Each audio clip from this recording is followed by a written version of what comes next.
Good morning, YouTubers. It's Jim again. Hey, I thought I'd do a little short video for new drivers.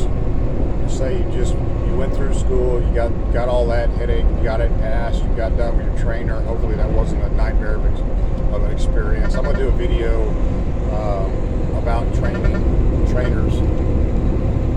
here in the near future. But for right now, I want to talk about riding the white. And that means riding the white. And what I'm talking about is riding that white line to the right of your truck, not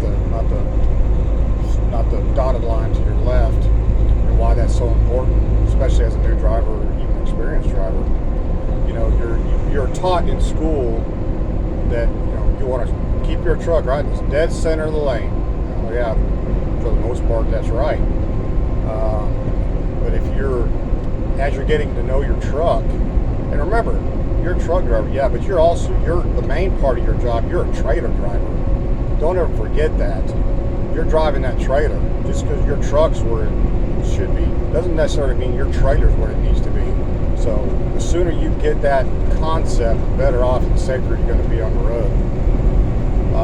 Be in your mirrors all the daggum time. One thing that I don't think they stressed enough in school was be in your mirrors. Yeah, you did your left, right, or intersections and stuff like that, but it really doesn't sink in until you're actually on the road and you start knowing what's going on in front of you and behind you, especially behind you. And why is that important? And I'll get to the riding the white here in a minute. But what's going on behind you is really, really important. And that's going to play into riding that white line, what I'm talking about. Every minute you're behind the wheel and you're in your mirrors, you're gathering information. What's going on in front of you? Hopefully what's going on behind you. You're not just a forward-thinking person saying, "Okay, I've got enough driving distance between me or stopping distance between the vehicle ahead of me. I'm good to go. I can relax. Give me soda, give me a drink of water, whatever." You better be knowing what's behind you at all times, knowing where your trailer is. Say you're running the center line. You're being a good student, a good driver, and you're running right dead center. Hopefully, you're running right dead center.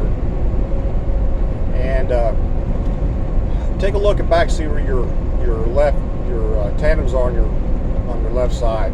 How close are you to that dotted line? Okay, now ease your way over to the riding that wide line. See how much more room you got if you ride that wide line. If I'm looking ahead of this driver ahead of me, he's a UPS driver. He's riding that wide line, and he's got probably a good 2 foot on his left side. Okay, I got a truck coming up just past me right now. I'm over on the right-hand side. I want to give as much room to the people coming up behind me as I possibly can, especially these truckers. Especially if you're governed like I am at 62 to 64 miles an hour, you're going to be passed all gosh dang day. So you want to know what's coming up behind you. There again, you're gathering information. Is this truck that's coming up behind me right now? Is he all over the road? Is he hugging that right line, that right dotted line? Do I need to give him more room? You're gathering information about what's coming up behind you, and that's super critical, people, because it doesn't take a split second for you to lose your concentration or your truck veer over just a little bit to the left and say this guy's running high right. You got a real good chance of tagging trailers, and I've seen that happen on the road. Does it have to happen? No, it doesn't have to happen. Just be aware of what's going on behind you. I'm always in my mirrors all the damn time because I want to know. I'm checking out this truck that's coming up. I'm looking at his tires. I'm looking at his skirting. Information. That's the key. The truck passed me about a week ago. I noticed his bud spacing on his right tandem's back. He had a flat tire.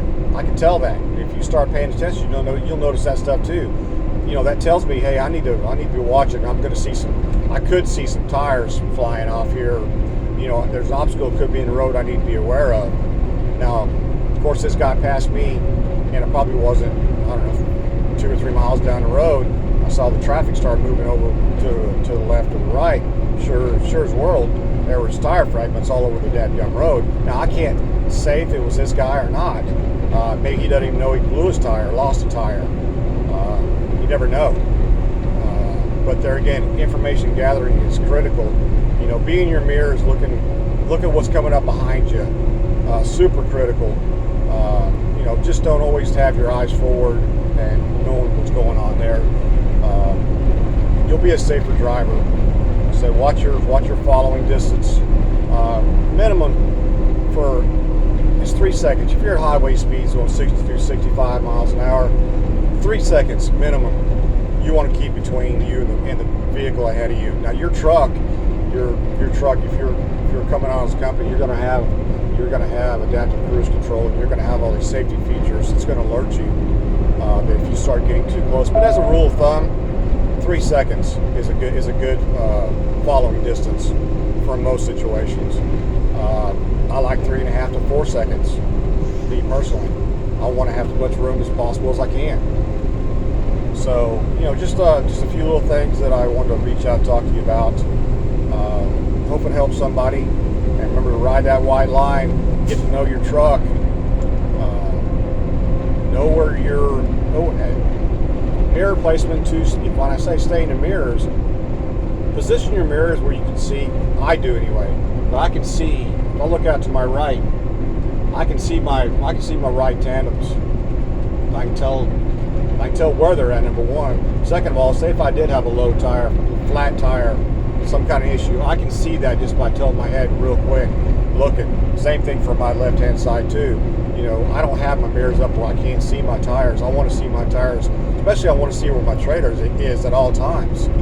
Especially coming into construction zones, if you've got shifting lanes, super critical. You got to know where your trailer is. Because you could have concrete barriers. More than likely you'll have concrete barriers buried on that white line that you're hugging all the time. And there again, you need to be in the center lane. And here's my truck, this UPS truck, slow down to about 2 seconds. So I'm going to slow my ass down too. I don't like my truck talking to me when I should be doing it ahead of time. But just some food for thought, and hope it helps somebody, and I'll talk to you soon.